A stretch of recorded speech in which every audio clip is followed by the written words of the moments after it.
Assalamualaikum, Tajahau Vanakkam, rakyat Malaysia. Saya melalui peguam saya iaitu Shitan Jetswani dan juga Tan Jayan telah menghantar tuntutan saman pemula kepada 20 penama iaitu Kerajaan Malaysia, Suruhanjaya Pencegahan Rasuah Malaysia SPRM Tan Sri Azam Baki, Ketua Pesuruhjaya SPRM dan 17 pegawai SPRM yang telah terlibat dengan penyiasatan dan penangkapan saya pada 7 Mac 2023 hingga menyebabkan pendakwaan ke atas saya hingga ke hari ini.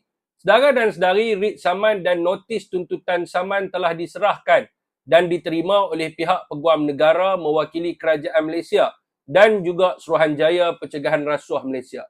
Pertuduhan yang dibuat adalah pertama, mereka melakukan konspirasi untuk mencederakan diri saya. Kedua, penangkapan dan penahanan yang menyalahi undang-undang.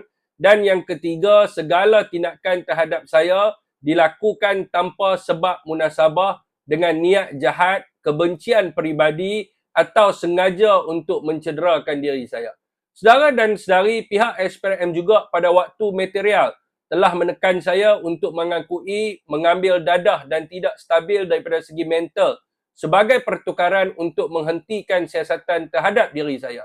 Selain daripada itu, pihak SPRM juga telah melakukan intimidasi undang-undang terhadap diri saya dan keluarga.